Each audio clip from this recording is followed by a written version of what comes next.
حضرت حاتم اصم رحمۃ اللہ علیہ فرماتے ہیں کہ ایک دن میں ایک گرجا گھر میں گیا اور میں نے وہاں کے راہب سے ملاقات کی اور اس سے بات چیت کی۔ اسی درمیان میں نے اس راہب سے کہا کہ مجھے آپ کوئی عجیب و غریب چیز دکھائیں، کوئی عجیب و غریب واقعہ دکھائیں۔ راہب نے کہا آپ کیا دیکھنا چاہتے ہیں؟ حضرت حاتم اصم نے فرمایا کہ میں یہ دیکھنا چاہتا ہوں کہ آپ اس سادہ سی زمین میں ایک کھجور کا درخت لگائیں اور اس میں بھی کھجوریں لگی ہوئی ہوں۔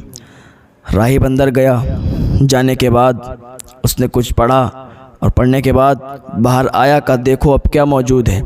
حاتم اصم رحمۃ اللہ علیہ نے دیکھا کہ وہاں پر ایک کھجور کا پودا لگا ہوا تھا، کھجور کا پیڑ لگا ہوا تھا اور اس میں تازہ کھجوریں لگی ہوئی تھیں۔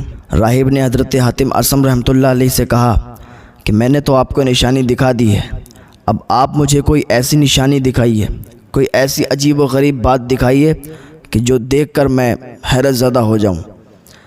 حضرت حاتم اصم نے فرمایا کیا دیکھنا چاہتے ہو؟ وہ کہنے لگا یہاں پر آپ اس جگہ پر سبزے اگائیے، پیڑ پودے اگا دیجئے، ایسی کوئی نشانی جسے دیکھ کر میں چونک جاؤں۔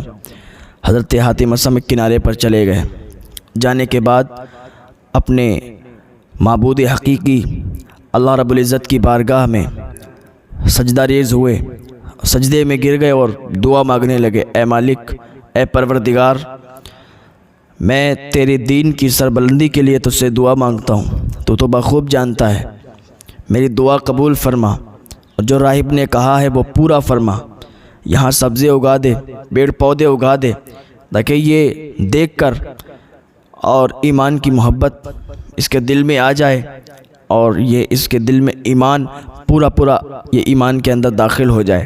حاتم اصم سجدے سے اٹھے تو دیکھا اللہ کا شکر ادا کیا، اللہ رب العزت نے پیڑ پودے اور سبزے اگا دیے تھے، جسے دیکھ کر راہب حیران رہ گیا، حیرت زدہ ہو گیا۔ حضرت حاتم اصم نے اس راہب کو پھر بلایا اور کہا مجھے یہ بتائیے کہ آپ نے جو دعا مانگی تھی سچ سچ بتائیے کن الفاظوں سے مانگی تھی، کیا الفاظ تھے آپ کے؟ راہب نے کہا یقیناً آپ کے آنے سے پہلے میرے دل میں ایمان کی محبت، اسلام کی محبت آ گئی تھی۔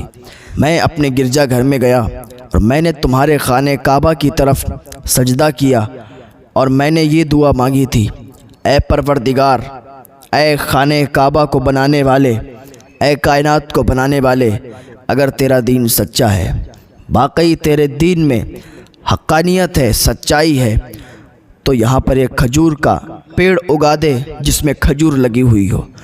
ہم نے تو اس طریقے سے دعا مانگی تھی۔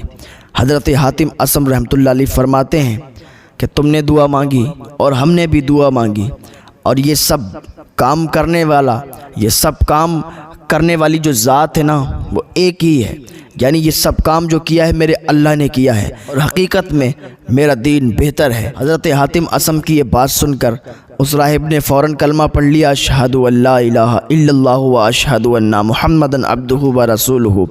اعلیٰ حضرت فرماتے ہیں بجھ گئیں جس کے آگے سبھی مشعلیں، شمع وہ لے کے آیا ہمارا نبی۔